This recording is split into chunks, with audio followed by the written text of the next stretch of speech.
Bonjour à tous et bienvenue dans mes petits papiers. Je suis Judith, je suis démonstratrice Stampin' Up et aujourd'hui je vais vous montrer comment réaliser cette carte qui est en fait une carte ou un étui à carte cadeau. La saison des cadeaux ne va pas tarder à arriver et quelquefois pour certaines personnes on préfère leur donner une carte cadeau pour qu'ils choisissent eux-mêmes leur petite surprise. Alors voilà, voici une idée spécialement dédicacée pour ma copine Laurence.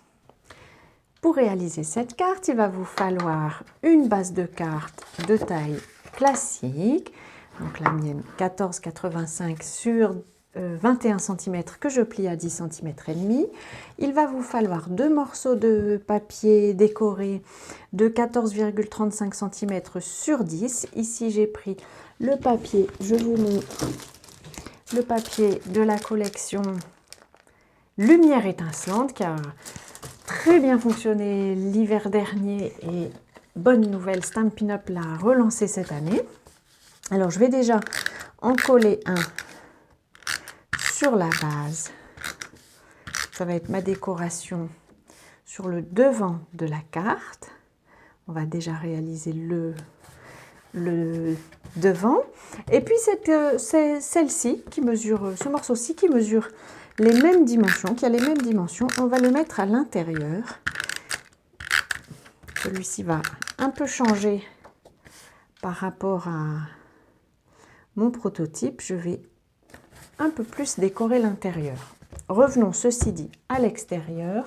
Pour l'extérieur, j'ai préparé une étiquette que j'ai perforée déjà en avance avec le lot de poinçons Chic Étiquette. Alors vous avez toute une série d'étiquettes, j'aime beaucoup, j'ai choisi la plus grande. Alors les poinçons se présentent comme ceci dans un étui. Je vais pouvoir le poser sur le devant et pour faire ma décoration, je reprends d'autres papiers de la même série de papiers décorés que celui que j'utilise pour le devant. Et dedans, je vais perforer des boules de Noël avec les deux perforatrices qui sont associées au lot Fêtes étincelantes pour lequel je vous reparlerai, enfin que je vais réutiliser tout à l'heure. Je vais faire plusieurs essais. Dans mon papier décoré, je vais tout simplement perforer quelques boules. Je vais aussi faire une étiquette avec un texte. Donc le texte, de la même manière, je l'ai choisi ici dans le lot Fêtes étincelantes et je vais le tamponner en bleu nuit sur du papier très vanille. Alors j'espère que je ne mets pas trop ma tête devant vous.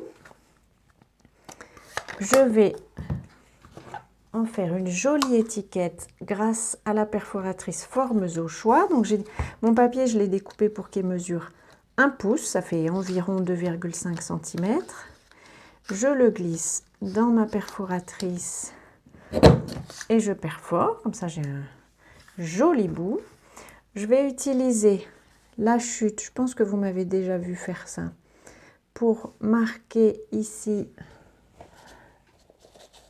l'endroit où je vais pouvoir perforer. Voilà, j'ai un stylo, donc je vais couper même avec une paire de ciseaux, ça n'est pas bien grave, à cet endroit-ci. Et je vais glisser mon étiquette dans l'autre sens dans la perforatrice. De cette manière, je suis à peu près certaine d'avoir une étiquette d'une taille qui me convient. Voilà, avec un texte pas trop mal centré. Je vais coller le tout sur le devant de façon très simple. Alors je vais utiliser le nouveau Stampin' Seal. En fait, je n'ai pas terminé l'ancien adhésif, mais j'aime tellement celui-ci que je l'utilise aussi. Entre deux, je ne résiste pas à l'envie de l'utiliser. Et puis, mes petites boules de décoration et mon étiquette, je vais les coller avec des Stampin' Dimensionals. Alors, voilà, je vais vous montrer les Stampin' Dimensionals. Là, sur cette plaque, je suis arrivée au bout, mais surtout, ne jetez pas une feuille de Dimensionals comme ça qui n'est pas terminé, les bords s'utilisent aussi. Il suffit d'une paire de ciseaux. Voilà, voilà, j'ai terminé de disposer mes boules de Noël et mon message.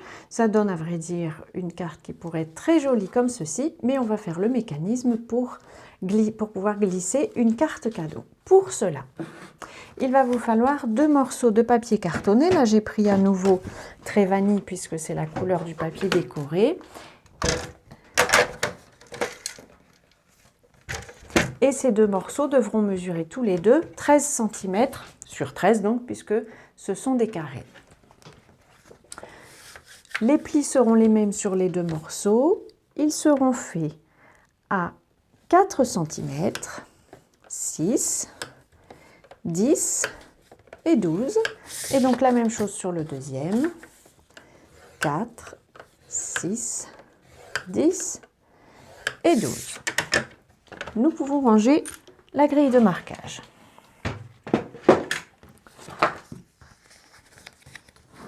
Je marque les plis pour être certaine que le tout soit joliment fait. Alors comme toujours, je vous mettrai les mesures et les références des fournitures sur l'article dont le lien se trouvera en barre d'infos. Pour décorer, en fait, ces 2 formes vont toutes les deux être rassemblées comme ceci. Donc vous pouvez, pour repérer votre face, le mettre en forme. Je vais décorer cette face-ci avec un morceau de papier cartonné, de papier décoré, excusez-moi, que je colle au snail puisqu'il est à côté de moi. Et donc je vais le poser sur cette face-ci. Je le fais maintenant parce que c'est quand même un peu plus simple pour l'instant. Et puis je peux terminer mes 2 formes. Je vais tout simplement mettre de l'adhésif sur la petite bande qui reste ici. Et donc je déroule mon adhésif. Puisque j'ai un peu dépassé, c'est très facile. Je le replie sur lui-même. Et ensuite, je plie ma petite forme pour pouvoir la coller. Je fais la même chose avec l'autre forme qui, elle, n'est pas décorée. C'est normal. En fait, on ne la verra pas. Ah, je n'ai pas d'adhésif, c'est embêtant. Voilà. Voilà. Et donc, je fais la même chose. Je le replie sur lui-même. J'ai donc de mon temps, on appelait ça des parallélépipèdes rectangles. Apparemment, le nom a changé. Je pense qu'on appelle ça des pavés droits maintenant. Je vais pouvoir les coller. Alors, celui-ci, c'est celui qui va se trouver sur le devant. Je vais coller celui-ci. Pour avoir un peu de temps pour le poser, je vais utiliser ma colle liquide. Ça me laisse un petit délai. Et en fait, je vais tout simplement, en tenant ma carte comme ceci, le placer au milieu de cette face-ci, mais il va être collé sur l'autre face. Et une fois qu'il est positionné, je peux le reculer et puis glisser, pourquoi pas un plioir ou n'importe quel objet que vous aurez sous la main pour vous assurer qu'il a bien pris. Le deuxième, je vais le coller de la même façon contre son copain. Et donc, je mets aussi de la colle liquide. Je les pose bien les deux à côté, l'un à côté de l'autre. Et alors, pour être sûr d'avoir une partie qui va bien coller, là, ça va quand même être une partie qui va être malmenée, je vais mettre de l'adhésif découpe facile à cet endroit-ci. Et puis ici aussi. Et je vais aussi en mettre entre les deux, donc sur l'un ou l'autre. Ça a peu d'importance.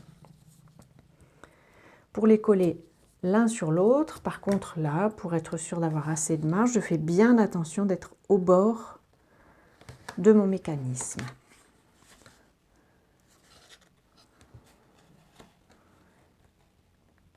Voilà. Je peux maintenant décoller les deux pellicules.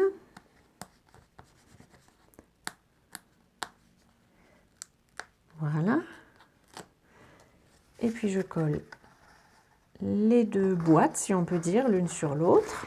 Je vais pouvoir faire la même chose avec ces parties-ci. Et je vais simplement refermer la carte pour que le tout se colle. J'appuie bien et voilà, la carte est terminée. Vous allez pouvoir y glisser un petit quelque chose ou pourquoi pas un billet replié sur lui-même. Ça fonctionne aussi. Pour terminer la décoration de l'intérieur, je trouve que c'est la petite touche qui rajoute, qui fait son petit effet. J'ai à nouveau découpé quelques boules et je vais pouvoir les coller ici, comme si elles pendaient depuis un sapin. Dans ce sens-ci, Judith, c'est mieux. Je les colle ici sur mon petit effet. J'ai trouvé un système a priori pour que ma boule bleue se voit. Je la pose devant deux boules vertes. Voilà. Ce qui fait qu'on a un petit effet d'épaisseur et je trouve que sur la carte, ça fait très joli. Voilà, je vous présente une dernière fois les fournitures que j'ai utilisées pour réaliser donc cette version-ci de la carte. Celle-ci, c'était avec la collection des pivoines. Je suis à votre disposition, bien entendu, si vous voulez d'autres renseignements sur cette carte ou me donner un petit challenge pour que je cherche les mesures et que je vous présente un autre tuto, ce sera avec grand plaisir, j'adore faire ça. J'espère que cette carte-ci vous aura inspiré et en tout cas, avant notre prochaine rencontre, je vous souhaite de passer de belles journées créatives et je vous embrasse.